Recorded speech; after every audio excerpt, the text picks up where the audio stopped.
semuanya, kembali lagi di video kedua kami. Di sini kami akan menjelaskan tentang analisa statistika deskriptif.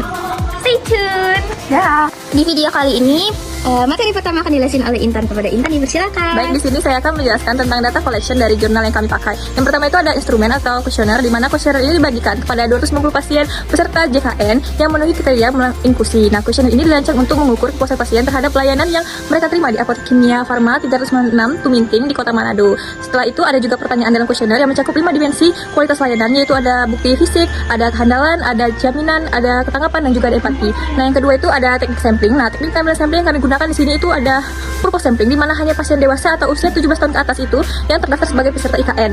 Nah, dari populasi pasien ini terpilihlah 290 pasien yang memenuhi syarat sebagai sampel penelitian. Itu saja dapat saya sampaikan. Saya kembalikan kepada Debbie. Jadi materi selanjutnya bakal dijelasin oleh Rizel. Oke, terima kasih. Aku akan menjelaskan tentang data collection. Data collection yaitu ada jenis data, di mana data primer, data ini dikumpulkan langsung dari kuesioner yang diisi oleh para pasien. Terus data ini berisi tentang pengalaman mereka terkait kualitas layanan di apotek. Data sekunder, peneliti juga mengumpulkan data dari literatur penelitian seperti jurnal terkait pemerintah mengenai jaminan kesehatan nasional. Lanjut, yaitu ada pengumpulan data. Pengumpulan data itu dilakukan di Apotek Kimia Farma 396 Tuminting antara Desember 2019 hingga Juni 2020. Selanjutnya, kuesioner yang telah diisi oleh para pasien dikumpulkan dan dianalisis untuk melihat tingkat kepuasan mereka berdasarkan 5 dimensi layanan. Oke, aku kembalikan ke Debbie. Makasih Rizal atas pemaparan selanjutnya bakal dijelasin oleh aku sendiri.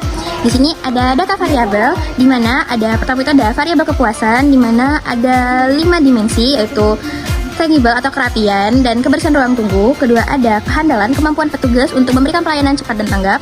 Dan ketiga ada ketanggapan, di mana kemampuan petugas untuk merespon kebutuhan pasien. Keempat ada jaminan, yaitu pengetahuan dan kepercayaan petugas yang menimbulkan kepercayaan pasien. Dan yang terakhir yang itu adalah empati, di mana perhatian dan sikap peduli petugas farmasi terhadap pasien.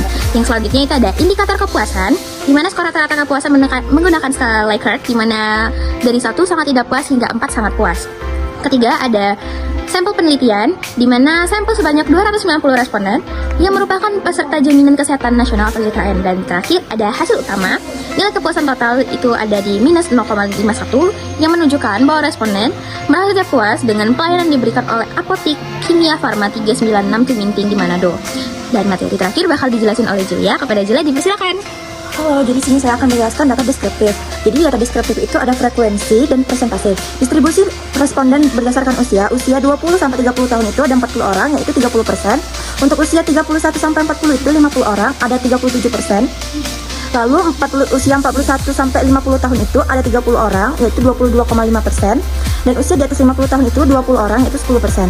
Untuk distribusi responden berdasarkan jenis kelamin, ada pria 60 orang, yaitu 45%, wanita 72 orang atau 55%. Ukuran pemusatan data, rata-rata skor kepuasan 4,1 dari 5, median 4, dan modusnya juga 4. Untuk ukuran penyebaran data, standar deviasinya 0,7, rentang skor kepuasannya 2-5. Oke, lanjut, yang keempat itu ada distribusi skor kepuasan. Nah, skor yang keempat sampai 5 itu 85% responden. Untuk skor 3 sampai 3,9 itu 12 responden. Untuk skor 2 sampai 2,9 itu 3% responden. Nah, grafik atau tabel histogram menampilkan distribusi frekuensi skor kepuasan. Tabel ringkasan menampilkan frekuensi, persentase, rata-rata, median, modus, dan standar deviasi. Analisis kualitatif, komentar responden. Jika ada kualitatif dari komentar atau saran responden, tampilkan ringkasan tema yang utama yang muncul. Saya kembalikan ke Debbie.